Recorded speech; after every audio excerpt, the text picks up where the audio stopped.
It is Friday, August 30th at 8:08 a.m. here in Phoenix, Arizona. We have made it to episode 10 of the Three Body Problem podcast. Congratulate yourselves, guys. Beyond all Congrats. belief. Shout out to Juan, my buddy Juan, and my buddy Costin. Juan checking in here from the US. Costin is in Romania. We're on 3 different time zones. Shout out to Juan for setting up a very, very special keyboard there so we don't hear his clickety clack. What kind of keyboard is that? Dude, I built this. It's a 34 key keyboard, and it has the most silent switches I could find just so you wouldn't complain about me typing during the podcast. So I hope you're happy. Commitment to the cause. Appreciate it, my friend. Costin, I noticed the NSA announced yesterday they are launching a podcast. I think this might be in direct response to you demanding success stories. Congratulations on that. How are you, my friend? Oh, it was exactly what I was thinking, that we were demanding success stories. And the truth is that it doesn't matter what you're doing if nobody knows about it. Like, you may be doing the most important thing in the world, but if people don't know about it, then it doesn't matter that much. So you have high expectations, though. I expect this podcast to be a dud. I mean, they promised an episode on some of the SIGINT stuff that went into capturing Bin Laden and so on. But usually these things turn into a dud. Juan, do you have expectations that this could be something are they interesting? Inviting us? Are they bringing us on board? We'll do a collab, bro. Three Body Problem and the No Such podcast doing a collab.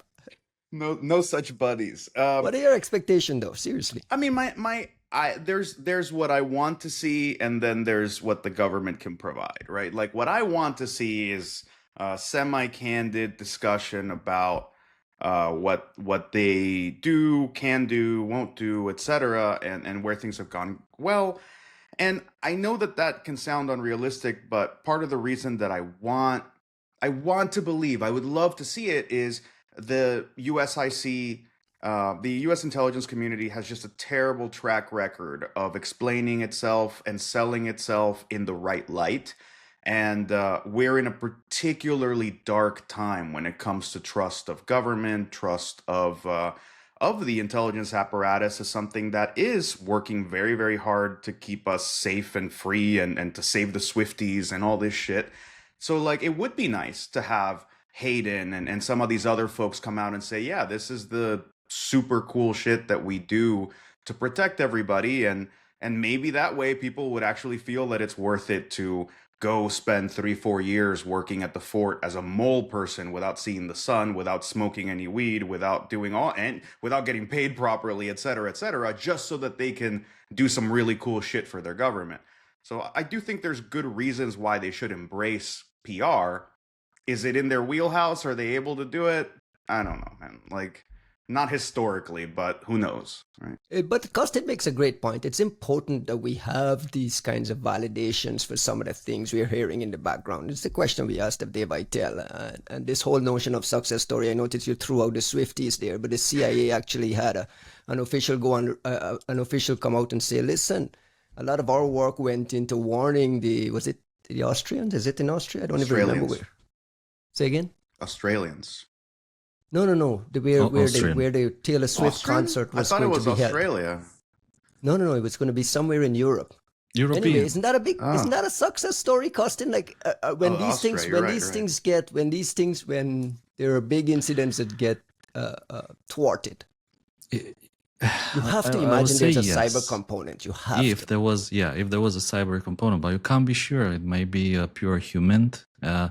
But nevertheless, I think, NSA blogs, CIA going public, with this information, I think it kind of signals what we were saying, which is that we want to see more success stories. I mean, as Juan was saying, the intelligence community probably hasn't been very good at PR. And I mean, if we, on the commercial side of things in companies doing threat intelligence, whatever, if we were doing such a terrible job at PR, we'd probably have lost our jobs like a long time ago. I mean, nobody would keep you employed if what you're doing is just something that you do in a corner and essentially nobody knows about it. So I think it's very welcome. All right. You got to keep that in mind every time Ryan starts like complaining about the marketing people, shaking his fist, telling them to get off his lawn. I mean, it's one of the few functions that will pay for what we're up to. That's right. Fair. It also drives the entire narrative, though, which is... It can corrupt it. It creates all kinds of other problems. So I think those have more to do with power imbalances, right? Like, are you the biggest problem you have with these big companies is because they don't empower individuals. Who is supposed to fight back when some CMO or some idiot who thinks that it's okay to put lampshades on models and use them in commercial offers, when that person tells you what to do with your blog, what to do with your CVEs, who is empowered within a big company to tell them that they're wrong and to fuck off? You don't have enough of that. But I still think that you don't want to throw the baby out with the bathwater, because frankly, I'm not sure which other functions are supposed to pay for the kind of thing that we enjoy in CTI that we want to see more of, because it's not going to be detection engineering. It's not, it's not a pure CISO security thing. So you got to think about some of those dynamics. All right. Like and subscribe to this podcast. Like and subscribe to that podcast. Hopefully we'll have a big collab soon with the No Such podcast coming on the 3-body problem and having like a big shootout.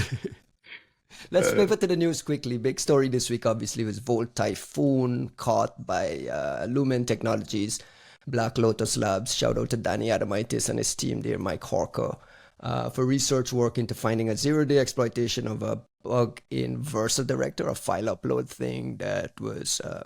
The interesting part here is this Versa Director is used by ISPs and MSSPs, so the blast radius or the potential is significant. And then Volt Typhoon, again, is this Chinese APT that the US government has been beating the drum saying, listen, these guys have been well embedded in infecting US and Western critical infrastructure as kind of like this pre-positioning for wartime thing, and it just feels like a lot of hyperbole. Sum it up for me, Juan.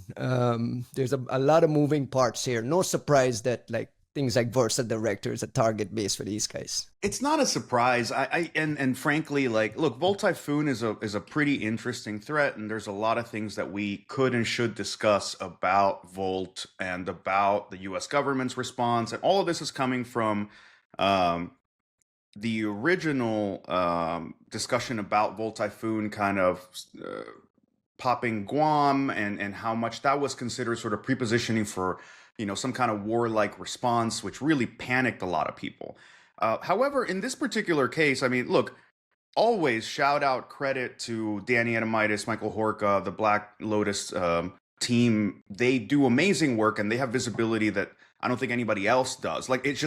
It's not that it's greater than other people's. It's just a different type of visibility that most people don't have. And it's one that we should be extremely appreciative of, as they are an essential part of an ecosystem that otherwise cannot defend itself. Not many people know that this Lumen Technologies used to be the old CenturyLink backbone that really powered much of what networks were.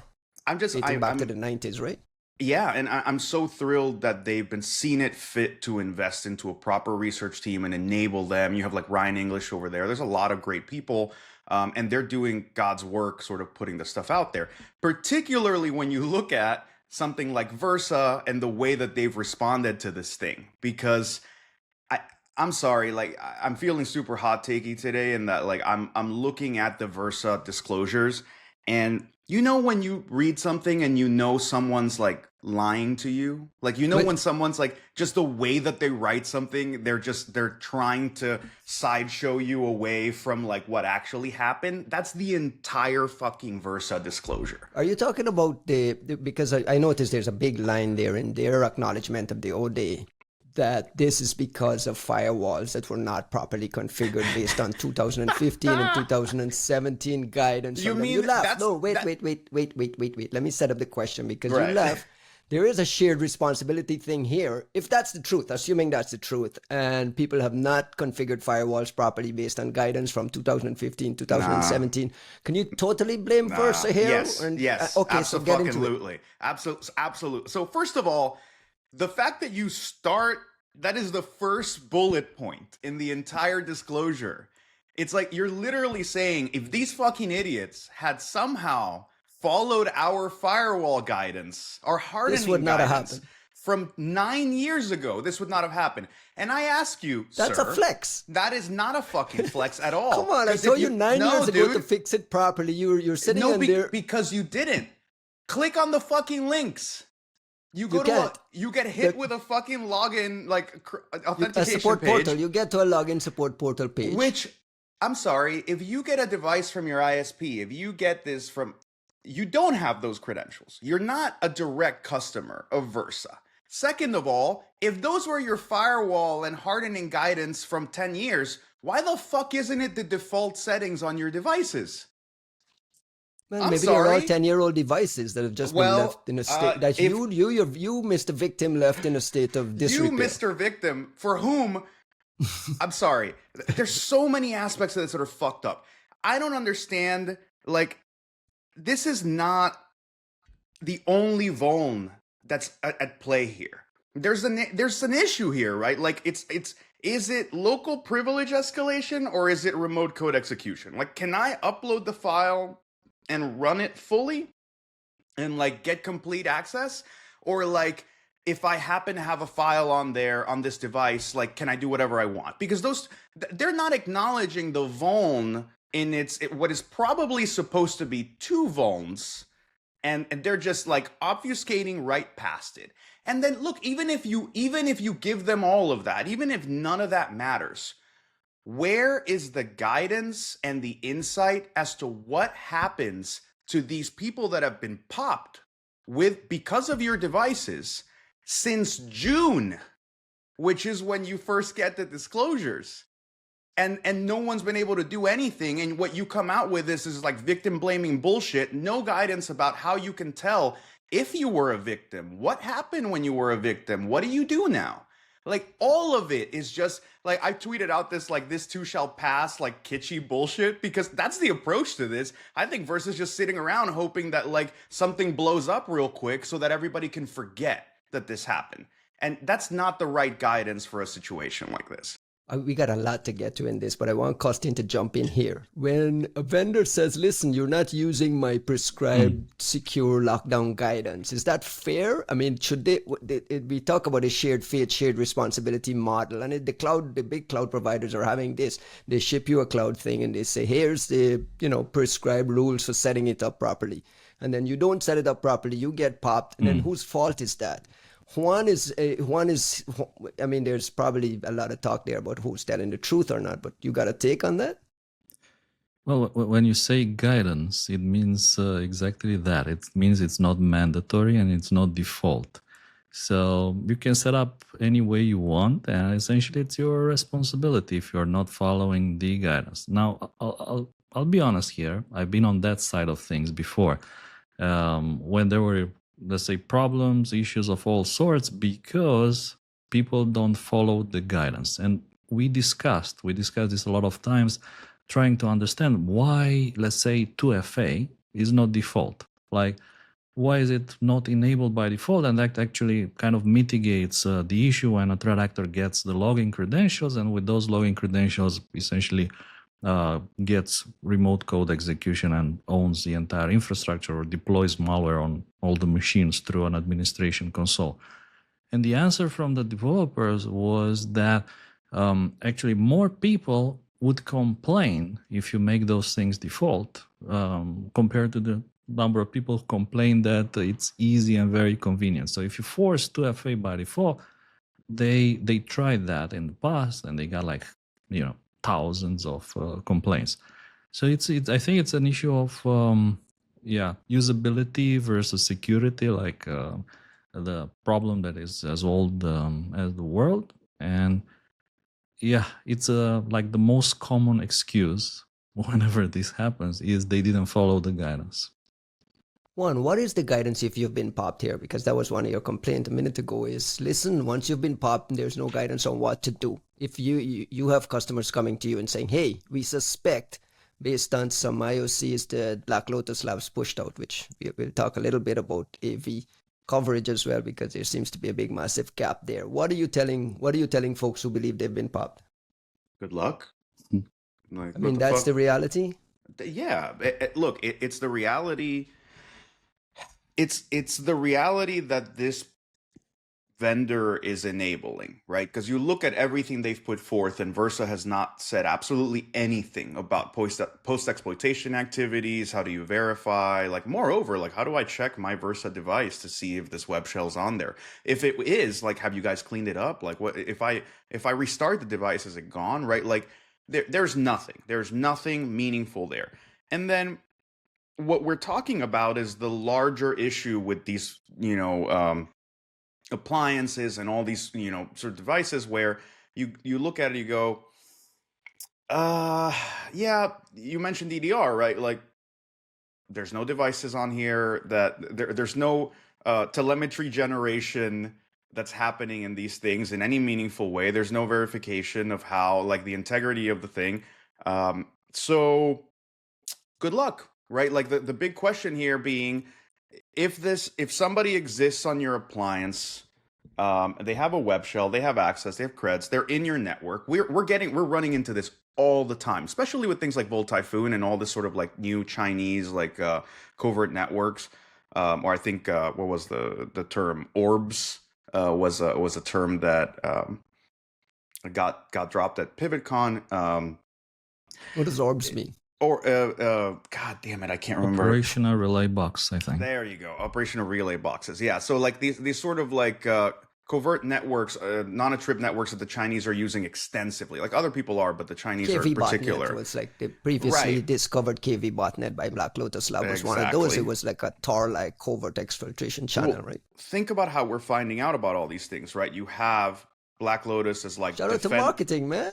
Dude, defenders of the fucking internet, right? Like, no one else is in a position to look at these stupid devices and say, look, actually, all of these Soho routers or all of these popped routers or all of these appliances are communicating with each other and allowing tunneling across, halfway through the planet, coming out through all these different boxes. And, your IOCs don't mean shit, because I just gave you an IP that's actually someone's house down the block, that they don't know that they have a POP device, and that's where all this Chinese activity is coming from.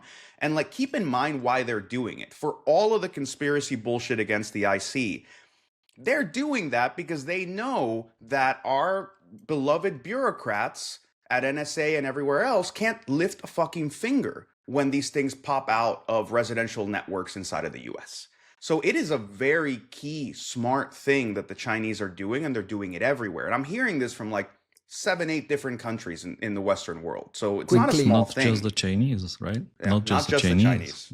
But the Chinese have made a network of it. Like, they've made a business out of this.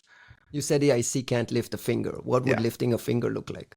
I mean, frankly, I think we, in this pseudo-libertarian bullshit, have really sold ourselves on this notion that, like, the great defenders and the machinery that we've put in Fort Meade that is supposed to be helping us needs to, like, cut both of its eyes out to spite itself, and rub gravel over its hair and never look at any networks within the US, which is horseshit. The internet is a global phenomenon. Everybody's abdicating their responsibility over fixing any of these fucking devices, and we're telling the IC to, oh yeah, you're super powerful everywhere, but just pretend the US doesn't exist, and then we can all sit around and cry about every time we get popped over here. What does lifting a finger look like? What are you proposing? Because I'm trying to get to, like, what are you proposing? You're proposing that the NSA has the power and is empowered to go clean up local boxes? It's not just, dude, forget not just clean up, but infiltrate. Forget the cleanup. Forget, like, let's... Okay, so what are you proposing? Let's put it on. I'm saying, like,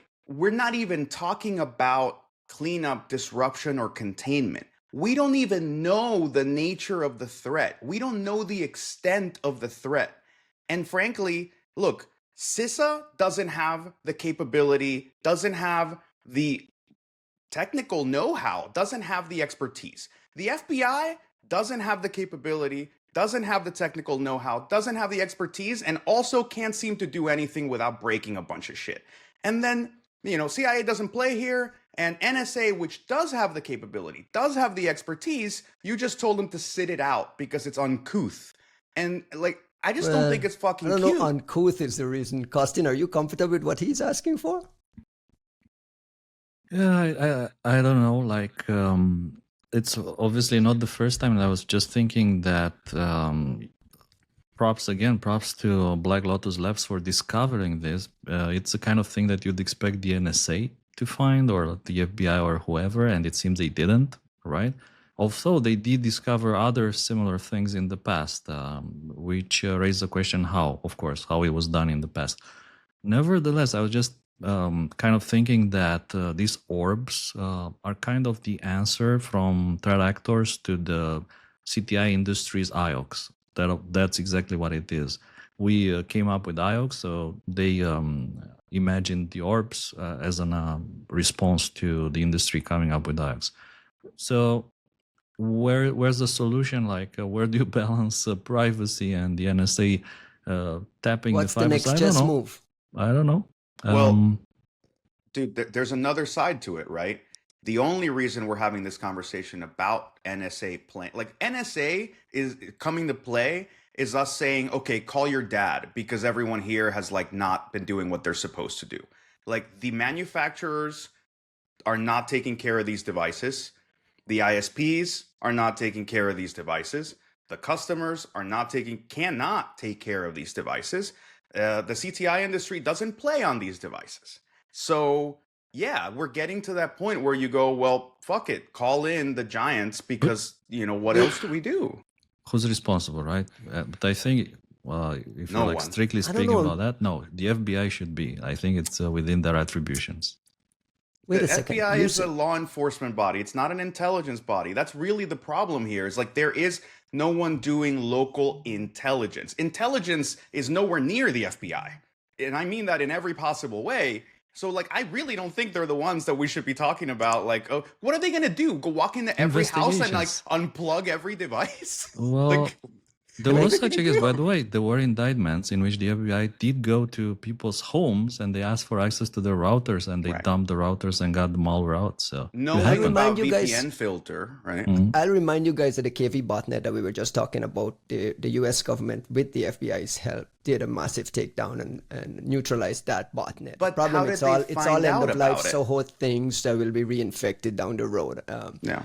And this can, if you'll allow me a bit of victim blaming, Juan, you said the customer can't do anything about it. Yeah. The customer is sitting there on end of life old stuff that should have been replaced in a hardware refresh at some point down the road. Shouldn't customers take some responsibility for refreshing their hardware and not having these Linksys old Cisco router sitting there that will never be patched? Like, where's the responsibility there? It depends on. So this is where we're going to need to really stratify what we mean by customers and what kind of devices we're talking about, right? Like, when you talk about home customers with shitty Soho routers, that's a tough one. Like, that is a very tough organizations, one. Enterprises. Well, but those are different, right? Like, and those are different types of devices and everything. On the Soho side of the house, like, personally, if and I've had conversations with certain folks in the US about this, like from the White House, Cyber Command, everywhere, it's like, look, I personally think we need to start embracing the notion of eminent domain on the internet. If your car breaks down in the middle of the highway and you leave it there, after a certain amount of time, someone from the government, local government, is going to come by and take that pile of junk and throw it away because it's a hazard to everybody around. We don't have a similar concept when it comes to the internet. When you have 40 million cameras made by some garbage Chinese manufacturer, which, because they've turned into a botnet, takes down the internet in all of the East Coast for 6 hours or whatever, if you've talked to the manufacturer and you've talked to everybody else and no one's going to fix it, I don't see why we can't apply a notion of eminent domain where you go, well, we're just going to nix all of these devices off the internet. Goodbye. I guarantee you we had this conversation when Configure came up, right, Costin, about like whose responsibility it is to just go clean up these boxes that people have left unattended for so long. Do we need friendly viruses? Do we need friendly cleanup worms? That kind of conversation dates back to the early 2000s. Brickerbot. Right? No. It's happened. No, we don't need that. I don't think we need and to be honest, a lot of I think this eminent domain conversation, sorry, Costin, this eminent domain conversation is interesting, and I want you to respond to that, Costin, because it feels like Juan is asking for some dangerous things. No? Yeah, sure, man. Why not? Let's be Well, dangerous it today. depends what he's asking for. Like, what if he's asking like more power to the NSA and give them authority to intercept traffic between US IP addresses? I mean, I'm fine with that as long as you guys keep it in the US and you don't bring it to the rest of the world. Dude, I'm you guys fine have with no that. choice. The NSA can play ball over there however much it wants, right? Like what we're talking about is bringing, good old fashioned, door knocking freedom back to America. Door knocking freedom. Would you No, stop? but okay. Look, the joking aside, right? Let me put it a different way because BrickerBot is a thing that has happened before. If the hacker community, this is my like Russia if you're listening moment from like the Trump campaign back in the day. If the hacker community had taken this Versa thing and instead of, when they realized that they were taking 3 months and they were going to lie about like how they found it and they weren't going to help anybody, if they had taken that exploit and bricked every device on the internet, we'd be having a very different conversation. And I wish, honestly, I kind of wish this would happen more. Like all those Fortinet devices, Pulse Secure devices, where you're like, look, clearly the manufacturer isn't really giving a shit, and this is being used for like a serious national security problem. Hell, most of the war in Ukraine was enabled by these edge devices being garbage. What would happen if you crowd 2K'd this shit? What would happen if somebody used that same exploit and just bricked all of them overnight? It would be a crisis. It would be a corporate problem, but we would be having a very different conversation about vendor responsibility. We would not be sitting around going, well, doesn't the victim also share some blame? You go, no, they had no fucking clue this was happening. They thought they were protected by the manufacturer. It turns out the manufacturer doesn't care. And somebody else took it upon their hands. And yeah, maybe we'll spend some time trying to look for who that is. But in the meantime, hey, Fortinet, Versa, whomever, how about you fix your shit? Because every one of your customers is pissed. Like, that's what's missing here. Costin, I have a question for you because you've been on the other side of this, and it's something you pointed out over on Twitter is 48 hours after Black Lotus Labs shipped IOCs, including this Versa-MEM sample. Antivirus EDR coverage for this was like 1 of 66, and then 48 hours later it was relieved. Last night I checked, it was up to 4 of 66. What happens in an antivirus lab when something like this comes out, and like what's going on behind the scenes that it feels like a lot of AV vendors have largely ignored this? Well, in many cases, it depends a lot if the lab receives the samples directly or not. Like, if they don't get the sample directly, sent by a good soul out there, it's, let's say, up to their research teams digging that blog and, just being aware of what's going on in the world and fetching the sample from VirusTotal if they have a VirusTotal subscription, because the sample is not available anywhere else, and adding detection for it. Honestly speaking, what I think happened here is that particular file, the one that we are talking about, which was one of the 66, is actually it's a zip archive. So it's a Java archive, and it could be very well that one of the reasons for the low detection is that engines on VirusTotal do not unpack that to find the malware inside. They rely on the fact that VirusTotal unpacks the file, so they would be seeing the unpacked class file and detect it. So that could be one of the reasons. I mean, initially I thought it was shocking that it was just 1 of 66, but like 24 hours later, it was still like 5 of 66, which is super strange. Super we're talking shocking. about we're talking about sort of theoretical detection, right? In a sense, because of course. It's not like the AVs are going to be running on any of the devices themselves. So it's great for like identifying like this looks ugly, but it's not like you're going to find it in situ and go, oh, okay, here's all of the like I ran with it the minute Black Lotus did a great job of reaching out to all the vendors and folks saying, hey, like, look, there's this big thing happening, like, see how you can defend your customers. And I find it in every single time we've had these engagements with Black Lotus, they're super helpful, they're super proactive, and I find it some of the most frustrating experiences in my career, because we'll run through all of S1's telemetry, looking and looking and looking, and you won't find a fucking thing because it's happening on a network device that produces next to no telemetry.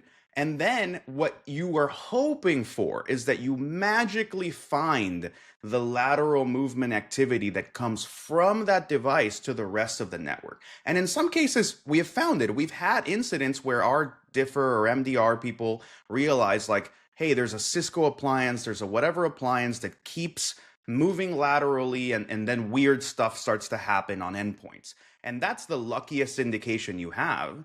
Like, that is a stroke of luck. And then the next thing you have is like, well, time to call these people and ask them if we can, if we might, if it's possible somehow to get to this appliance and try to figure out what's going on. But otherwise, it's a permanent beachhead into that network.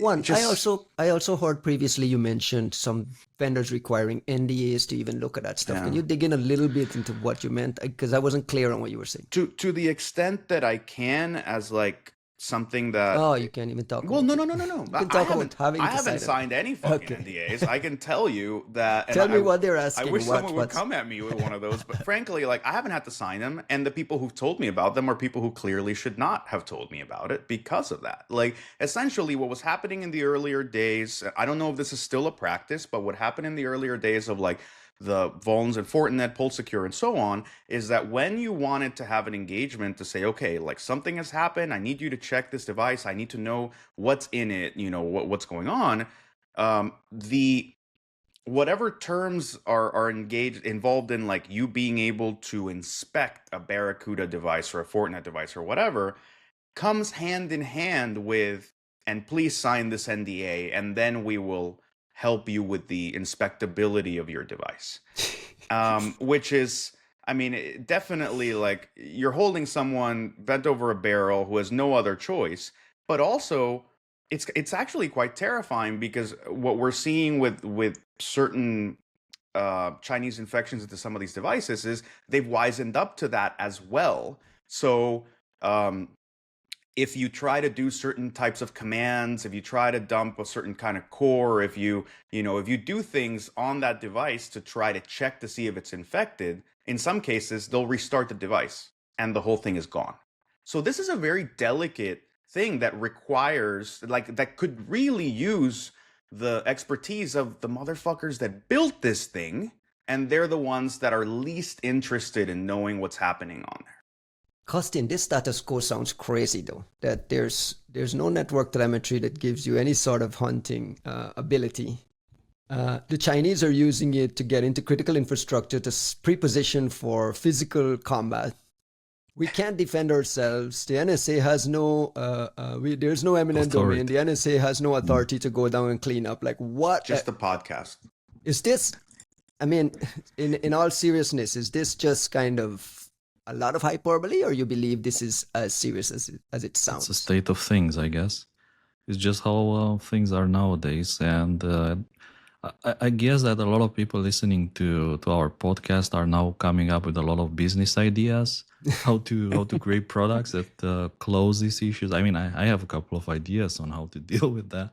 I just never had the time and the resources to implement them. But so you think there's a product gap here? There is, for sure. Like, there's a product gap. I mean, everyone's pushing EDRs, again, all sorts of agents. XDR is the next thing. I'm told XDR is the extension of EDR that goes to the ZDR. Yeah. Brought AI, to you by, right? AI, ER. It's all powered by AI. Let me start there. I don't know if you guys went to RSA, but this problem is solved with acronyms. In all seriousness, we've given up. We've largely given up on this. Don't think we've given up. I mean, we just need.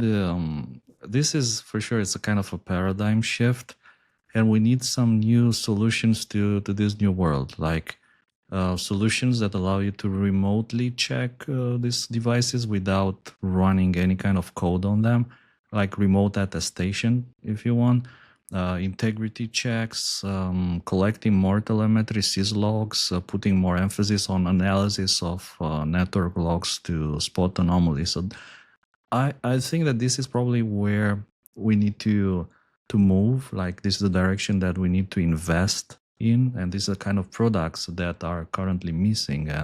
Will solve, let's say, this generation of problems that we are having. Yeah, I think that there is definitely a part of this that is an innovation problem where it's like you hope that some really brilliant folks out there can come up with a solution that still fits within this generally capitalist paradigm. You go, okay, it's just a money problem, like haves and have-nots, go buy the thing. Why don't you have this? Becomes a compliance thing. Awesome. Sure. But I think that there's another side of this that is regulatory, that is pointing us at the problems with like a lack of consumer protections, a lack of real regulatory agencies. Frankly, like I think inspectability needs to become a purchasing requirement. Like if you're telling me that as a company, I'm about to invest and buy your $20,000 appliance, and there is literally no established mechanism by which I can inspect this device, why? Like the only reason to buy it is there's no better choice. But frankly, the problem is that they're all the same. That's the problem, though. Yeah, but when you mentioned regulation, I was going to go up the stack and say secure by default, secure by design. Secure by default is the biggest missing thing here. Exactly. You have to go back to the manufacturers to fix this. You can't be building point products and inspection products and band-aids and duct tape to continue making a mess of things. You got to go right up the chain and have the vendors fix this. Well, and unless the government has some sort of power, there's just like, we'll sign a pledge and hope that... the conversation we would have if somebody comes up with, let's say, a virtual shim by which you shove an EDR into the memory of a Fortinet device. What the next conversation we're going to have is an Apple style, well, they sued them to death and then they closed the way that they could adding attack surface, get into. You're adding attack surface. You're adding theoretical attack surface to the device that's currently being attacked and has already fallen. How fucking dare you, right? And in fairness, I gotta argue something that crossed my mind through all of this. In fairness to AV engines, like they've had a bad rap for being so deeply embedded, and it can be the entry point for malicious attacks and the entry point for APT. It hasn't been as much as the Fortinets and all these other guys. So that's a takeaway.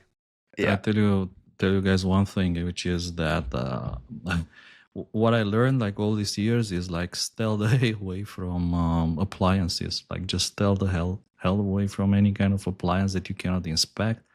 In general, building your own hardware and running open source software is a lot more secure.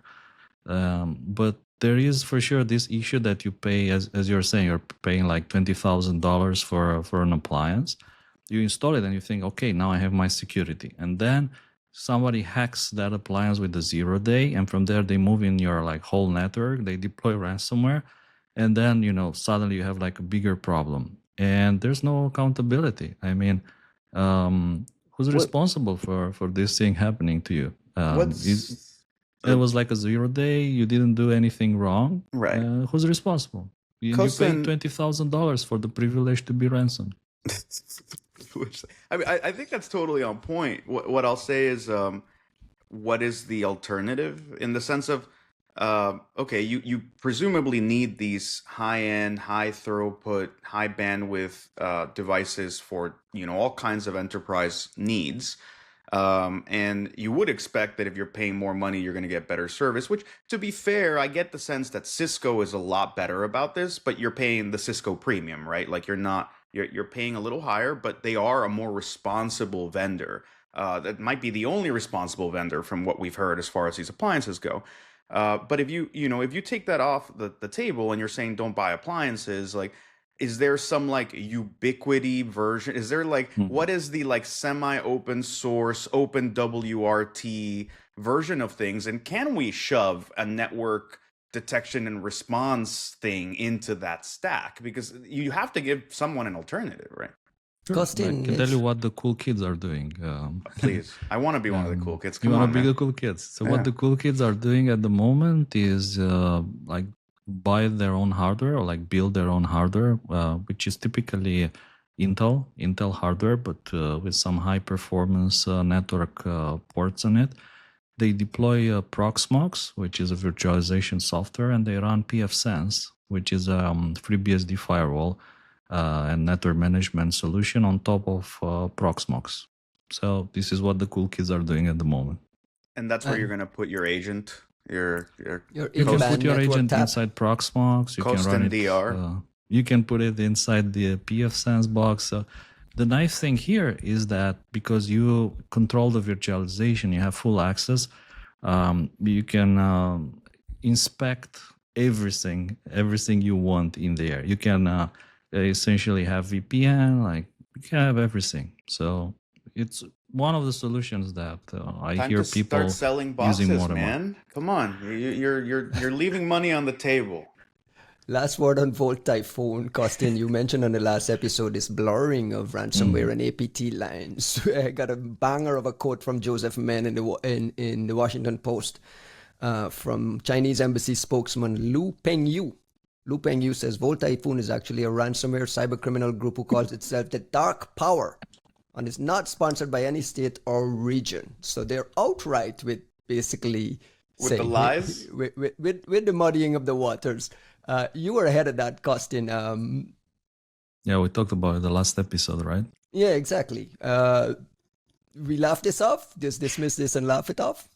Don't laugh. I mean, it's exactly what we were talking about. And I think earlier today there was a CISA advisory about Iranian threat actors essentially selling access to ransomware gangs. So again, same exact thing we talked about last the same issue, yeah. And I think we also mentioned the Iranians during the last episode and their affiliation with the ransomware gangs. I would say here that this is one of the kind of things, let's say, that we were seeing for a long time, and the deployment of ransomware by APT groups as a method to muddy the waters is super effective because it gives you this kind of deniability. Is it something that becomes normal moving forward? You'll just see it as like, okay, every campaign will have a rootkit, it'll have this, and it'll have a ransomware component. Well, I thought it was interesting to actually watch how this message gets propagated and how different people interpret the message. So I saw like immediately a lot of pro-Russian and pro-Chinese websites were starting to replicate the messaging that it's not CNAPT. This is just some cyber criminal group, ransomware cyber criminal group. So immediately you see that disinformation, kind of fake news if you want, being replicated across the internet and copied by different sources which are pro-East, pro-Russia, pro-China, and so on. So I think it works, and this probably suggests that there'll be more and more cases like that in the future because it just the Chinese are doing it on purpose now, though. Like, this is a shift in the way that they're approaching it, right? Because we're not actually talking about a threat actor that is deploying ransomware. We're talking about them just trying to fight back an attribution claim with nothing, right? Like just saying, somebody puts out a bullshit flimsy report saying, oh no, this is actually a ransomware group, everybody else is wrong, and it becomes a he said she said thing, even though there is no proof, there is literally no leg to stand on to say that is the case. And it's not the first time they've done it. If you remember, there was some kind of bot inauthentic activity on Twitter where for a while you had all this bizarre, obviously bot generated comments and content pushing to say that I believe it was APT 40 or APT 41 is not Chinese, it's actually I think the US or something like. And it was hilarious because they even like some of those comments ended up on my feed. They ended up under like Rob Joyce's like feed. So you're like, guys, I mean, you idiots are not even trying. But it goes to show what the tactic is, which is to say, if in America, quote unquote, what you have are these government affiliated, quote unquote, defense companies that supposedly are in cahoots with the US government to get more budgets by beating down China, boo-hoo, then then why not do the exact same thing in the US and just get Kihu 360 or whatever other idiot to come out and say, oh no, it's actually just misattributed, this one group, whatever, we're done here. And for them, that's enough. That's enough for a narrative. And frankly, in the US, we've seen that bullshit like that works. We saw 2016, the entire threat intel community talking about Fancy Bear and whatnot, Cozy Bear, DNC stuff, starting with CrowdStrike, but everybody else corroborated this. And on the other hand, you had Jeffrey Carr. And that was enough, right? Like CNN could say, well, there's dissension, and right, you get all the sort of like Trump MAGA bots that have been bitching about CrowdStrike for God, how long has it been? 8 years. 8 years? Jesus fucking Christ. Okay, sorry. For 8 years. For 2.0. Right. But it's enough, right? Like that is still something that to this day you will hear that, there's both sides to this argument, and there isn't. Is it easy to discern? This is so much, it works. The reality is, works so much better than the previous messaging, which was that China does not engage in any kind of illegal cyber espionage operations, unlike the United States, which is the biggest baddie out there, which nobody believed or even covered as the other side of the coin.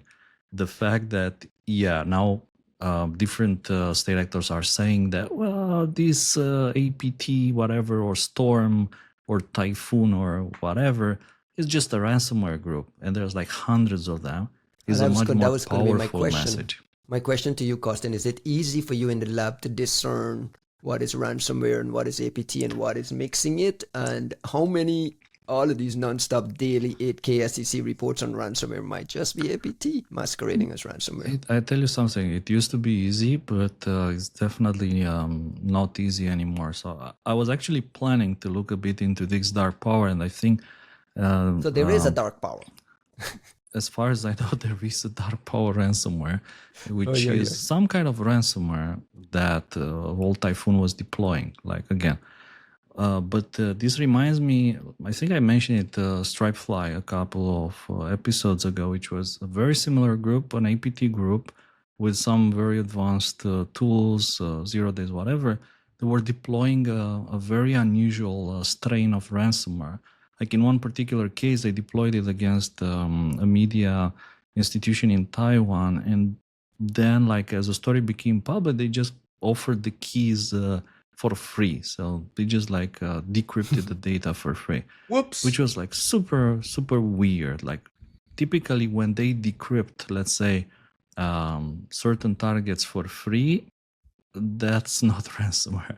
Like typically the ransomware, like financially driven, they negotiate to the blood, essentially. Like they will drain every Satoshi, if you want, like Bitcoin fraction out of their victims and keep increase the ransom until they get paid. So I think this is maybe one of the remaining giveaways, which is that if this financial component is missing, either let's say there's no decryption even if you pay the ransom, or they give the decryption keys for free, that raises some questions.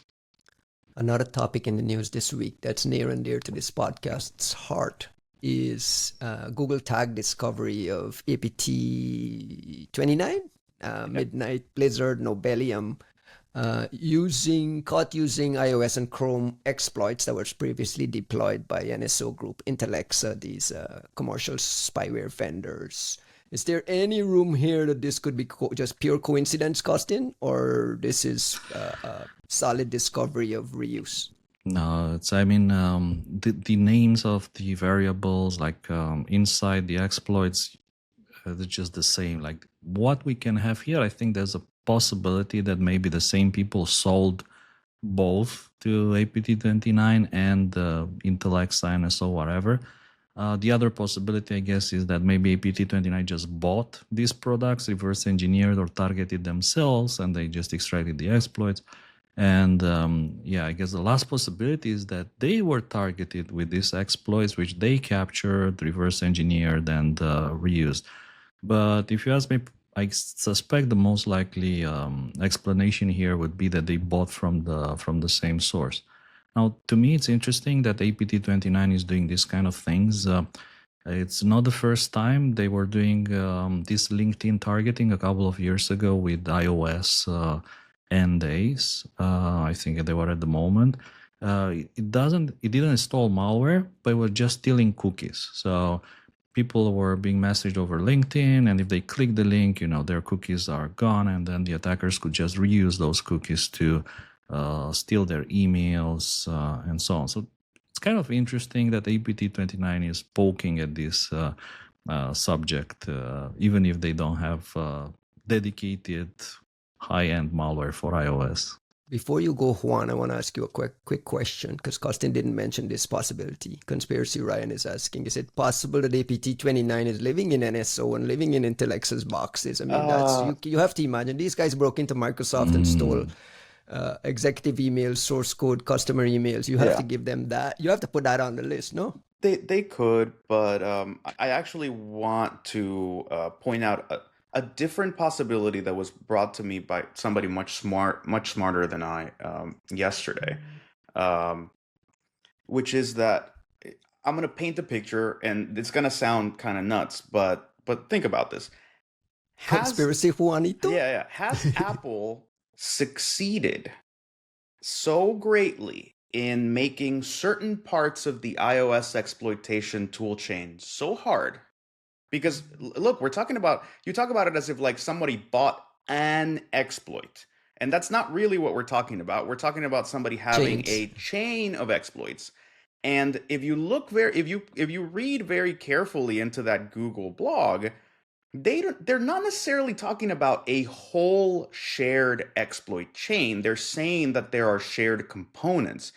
And I wanted to just add another possibility into this like competing hypothesis space, which is, has Apple succeeded so greatly in making one portion of this so hard that the only available exploit to fit into these chains for one portion of what needs to be accomplished, the same one being sold across the board?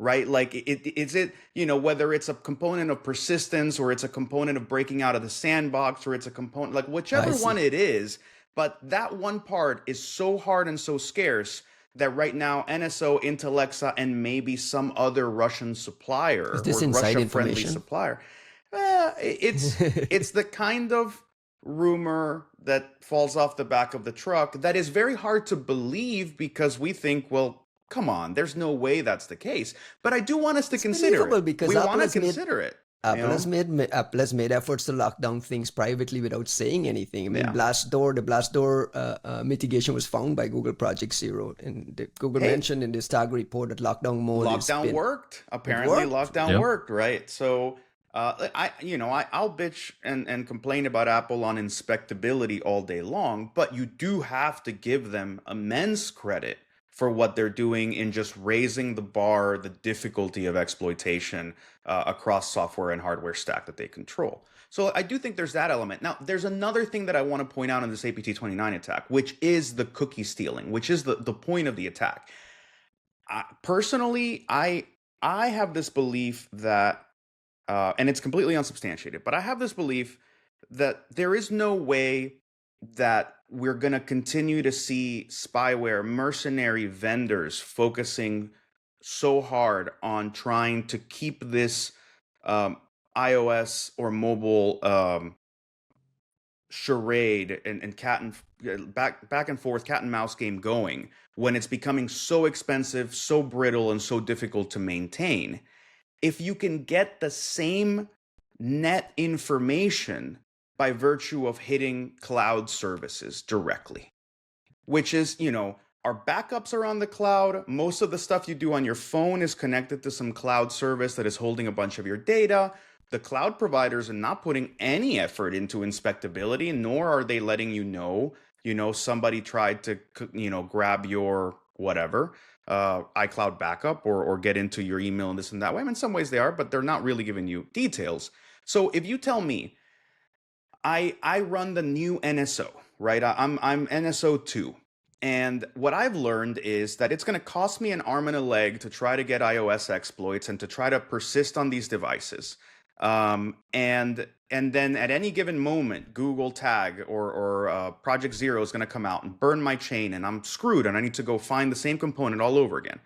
Or I can focus on stealing cookies, sessions, creds, etc., and I can provide my customers 85% of the same visibility they were getting by virtue of being on the device.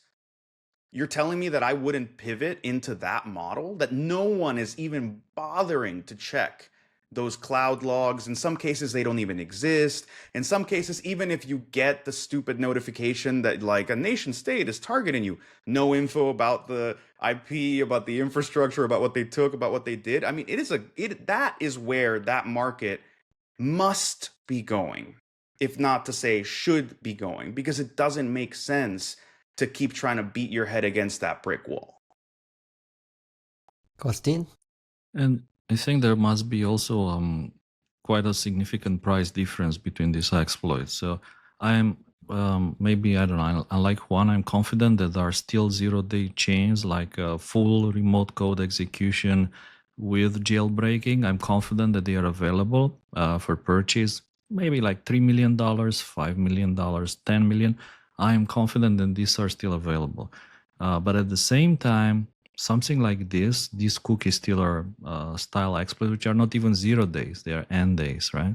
They probably sell for much less, 20,000, 30,000. So suddenly they are affordable. They're like for APT groups like APT29, which maybe they don't have billions or tens of millions to burn on 0 days. This can be like a very effective thing. These things are effective on watering hole attacks on Mongolian websites against iOS 16.6 kind of thing. I mean, that's where you use those, right? True. That's what people probably use in Mongolia and other countries. But also, I like to point out that watering holes nowadays, they're like very rare. This used to be super popular 10, 15 years ago. Nowadays, people are super careful not to burn their full chains on watering holes, because essentially there's a very high risk that any crawler or whatever just hitting that website will capture the full chain. So typically, this is poor people's solution. These are poor APT groups solutions. But the funny thing is, they're just as effective as Juan was saying. And I think that one of the top characteristics of APT29 is that they've been able somehow to achieve the same as all the other top groups out there with a lot less resources, without using crazy exploits, without using super crazy sophisticated malware. What was that? It shows you don't need crazy sophisticated OD malware if you can just slide in with cookies and it depends on your tradecraft. It depends on your tradecraft and your goal. Like, one thing about 29 is they're being super crafty and resourceful and getting some badass, like, amazing ops going. They're not quiet. It's not happening without anybody noticing, right? Like, a lot of the OD hygiene that goes into Western ops is mostly about the need for covertness above all things, which is why whatever the Chinese might claim about the US or really any of the Western govs, you are hard pressed to come up with examples of what you might call fishing with dynamite, right? Like, you're not seeing a CCleaner supply chain attack style thing or SolarWinds style or anything like that. Even if they did get the access, I would expect the tradecraft of Western govs to essentially put them in a position to say, look, you're not going to indiscriminately pop every single person and then figure out where to go from there. That's not how we operate, because someone's going to notice,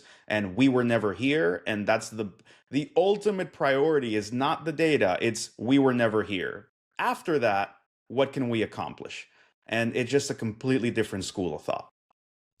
We're running out of time, and I want to make sure we touch on this because it's coming up soon. Microsoft is hosting a Windows Endpoint Security Ecosystem Summit in September, specifically around Windows kernel access and in response to the CrowdStrike thing. Costin, did you get an invite? Not sure. No invite for you, Juanito? Did you get an invite? Not for me, but there are Your some. company will be Yeah, represented. yeah. CTO, CISO, engineering. Everybody's going to be there to be a part Important of this. meeting, right? Well, only because Dave Weston is in charge, and we believe in Dave and we trust Dave.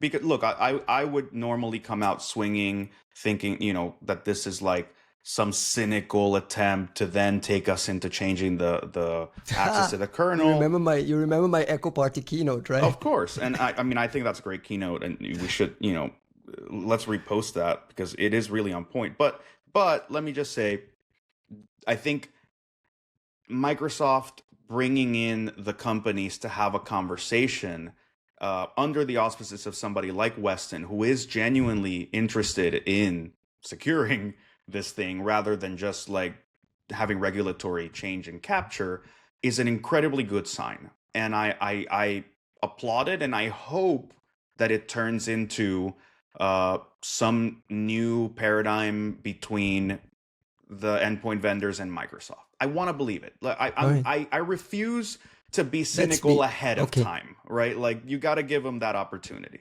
What's Costin? So let me ask you this: what is a new paradigm that you think can emerge here that is practical, workable, answers all the questions? What are your expectations? So having participated in a couple of these conferences, if you want, not from Microsoft, I mean, but in general, what I learned is that there's never any kind of decisions that are taken there. Typically, people get together and someone just presents their vision, which in this case may be Microsoft's vision.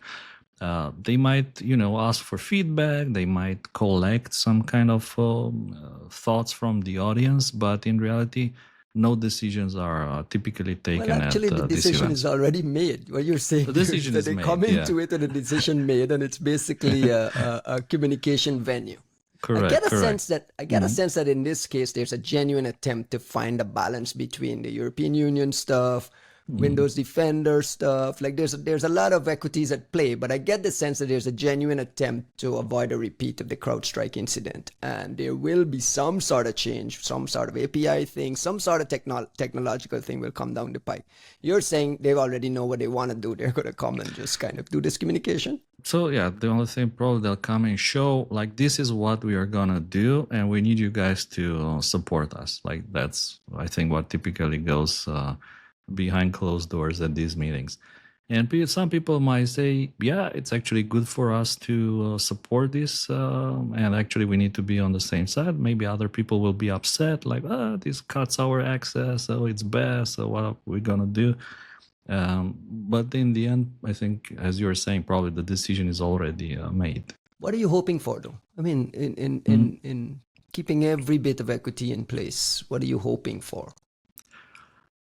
No change, some change. What kind of change would make you comfortable?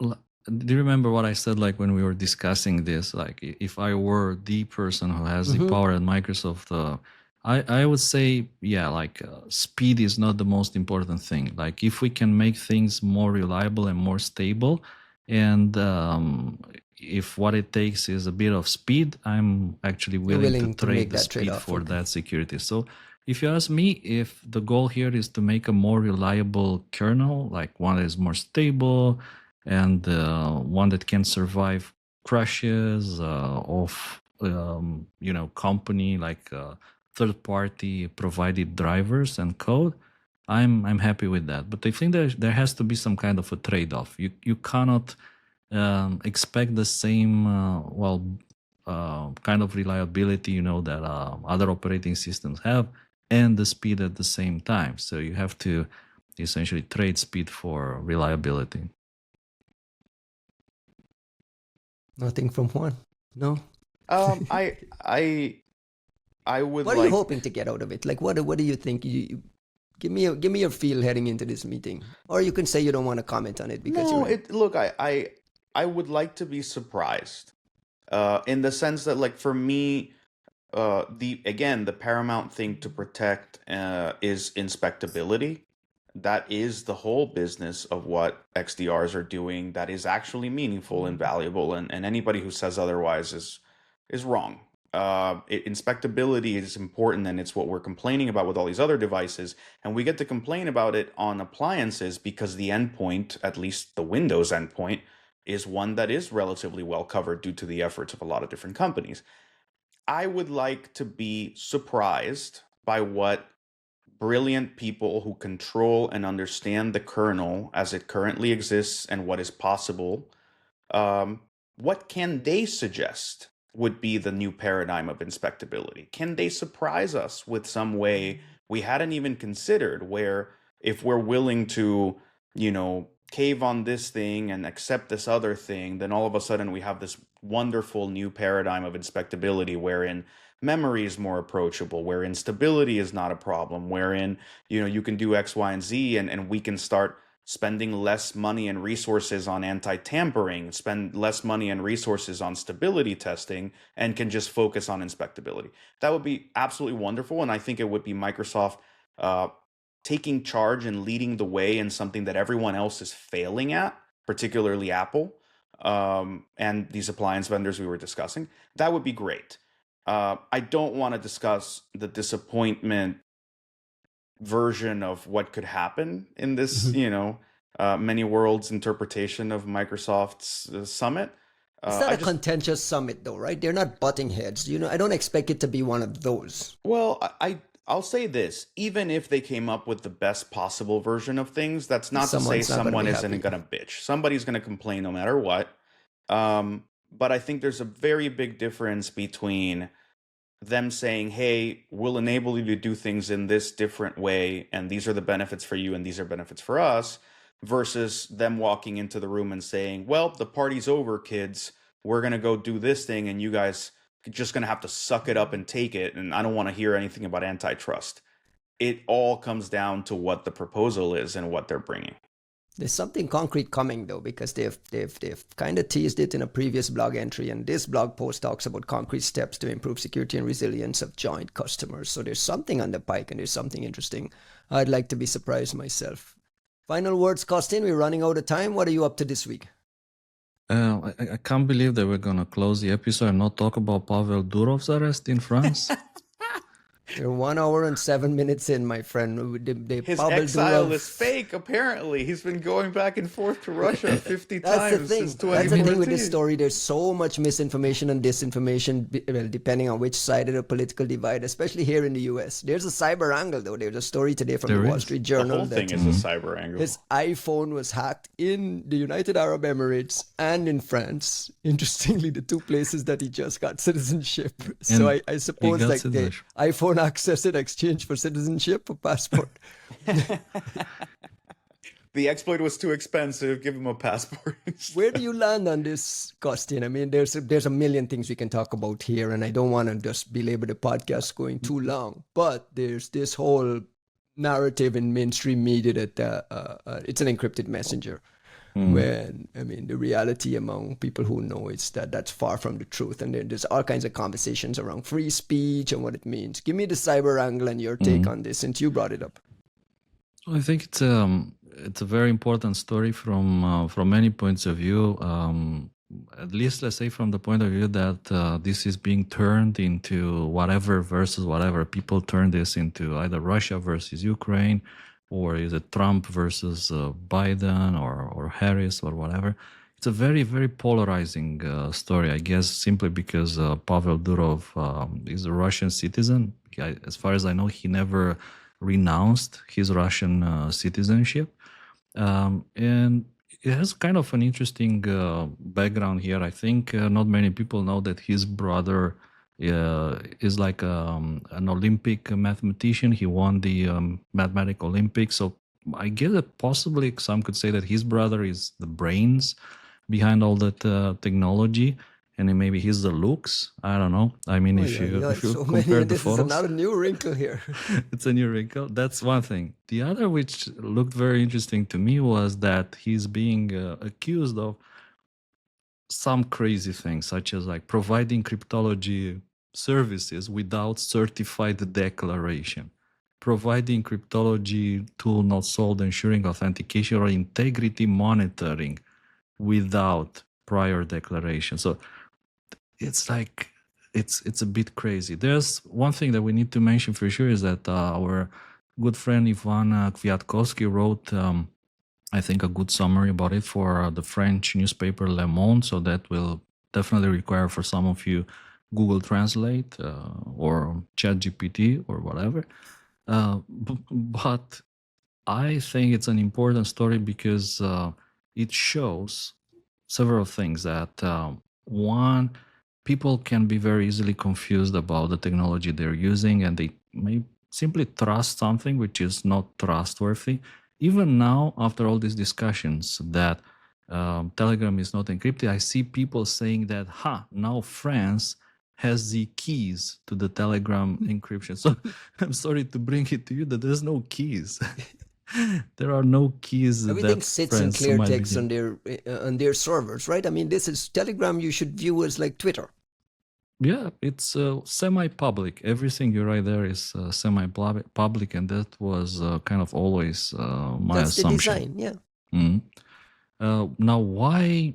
Like, this is super weird. If you ask me, the fact that you can have these encrypted chats, but they're not default, and actually they're making it more and more complicated to find how to actually turn this encryption, and the encrypted chats is like super weird to me, super suspicious. But at the same time, you can't ignore the fact that it's a super popular tool. There's hundreds of millions, probably billions of people using Telegram, including in Ukraine. So it's being used, to warn people about all sorts of attacks. So for sure, Telegram is an important, pivotal, if you want, technology. Very at popular the moment. In Europe, right? Super popular. I don't know anyone in the US that uses Telegram. it. And I don't know anyone in the US that uses it. Interesting. Never had someone try to have a conversation with me. Just as popular or even more popular than WhatsApp, if you ask me. Juan, are you following this story? Yeah. Why? To some extent. Well, look, the Telegram side of things is actually important, and it's not that people in the U.S. don't use it. Like it is used for a lot of things that we're generally concerned with, like the comm kids, for example, like a lot of the Scattered spider people, yeah. A lot of the cesspools of the internet are on there. A lot of the data leaks from threat actors and different hacking groups, quote unquote, end up on Telegram. Like there's a valuable aspect to keeping track of what's happening in Telegram groups. But other than that, like I became really interested in the story yesterday when Andrei, I want to say it was Andrei Sakharov, a reporter claimed to have seen border crossing entries of Pavel Durov going back and forth into Russia, supposedly, allegedly, 50 times since 2014, when he claims to have been exiled and not returned to Russia ever since, in a FSB leak of border crossing database that's supposedly 500 gigabytes and was added to some aggregator, a leak aggregator somewhere. Honestly, dude, Pavel Durov, whatever, where the fuck is this leak? I want this 500 gigabyte FSB border crossing leak. Someone, hit me, slide into my DMs, because like that's the fascinating part. And the reason I really care about He's a Russian citizen though, right? Like there's nothing illegal about him crossing the border. The claim that he was in exile is what you're questioning here? He's claiming he hasn't been back to Russia since 2014. Okay. So if that's not true, I'm curious. But also, this is a very conveniently timed story about a leak that no one else has seen that would be incredibly impactful on a variety of levels, counterintelligence efforts. Like there's so much we could get from that leak. So A, is the leak available? Is it actually there? What other magic could somebody like Kristen Del Rosso turn up if she got her hands on that? B, is he actually in there with those border crossings? Because otherwise, like this is perfectly timed disinformation about, to try to discredit this guy when he happens to be in the limelight in Paris. And this is the reason I'm not following this story. There are just too many conspiracy threads to run down, and it's just, even from me, my head just becomes that's why those conspiracy threads pop up. It's so that you will get tired and not follow the story. Like it's working. That's all it is, man. Such as like there was also people were showing an old tweet where Pavel Durov was claiming to be trained in something like military disinformation and psyops from St. Petersburg University, which I think was a joke. If you ask me, that was a joke. But the problem is that it's so difficult to know what is a joke and what is real and what is disinformation. They have that program. We can just go take that at St. Petersburg University. I mean, oh, you want to take it? Political technologist trained in St. Petersburg University. And you need to do the summer, what is it? The summer job. You need to do it at the troll factory. The IRA, summer internship, summer intern. Costin, what is your gut feeling about what's happening? You think there's this real legit concern about Islamic State use of Telegram to recruit operative and plan attacks and like not moderation? What do you think is happening here? So I think for sure that Pavel Durov probably refused government's access to all these technologies.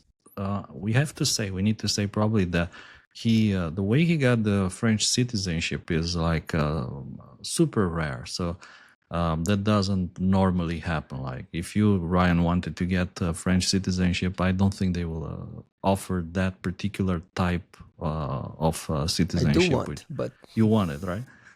Yeah. So could it be, I don't know, just the question is that he was offered the French citizenship in exchange for maybe allowing access, or, like now that we help you, maybe you will help us, and he didn't help them. Exchange for the iPhone password.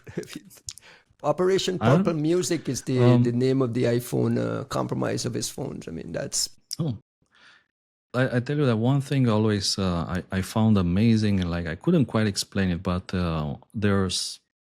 we're talking possibly petabytes of leaks of essentially illegal data being distributed through Telegram servers, and tons of people, researchers, cyber criminals, whatever, downloading all these data. So I always wondered, how is it possible? What kind of servers do they have to store all that insane amount of data?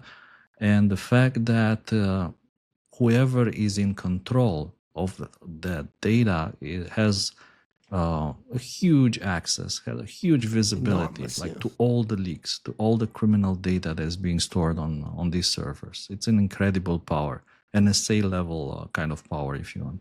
And therein lies the reason he's been arrested, correct? That could be the reason, right? Like, who are you to create your own NSA and start harvesting the world's stolen information, including secrets from politicians and compromising materials? Juanito, you get the last word. Any LabsCon related news to pass along? Well, last word on the topic we're just discussing is it reminds me of the admonition in this podcast from you guys about how this fight against encryption and whatnot is going to just continue in one form or another over and over in all these different forms.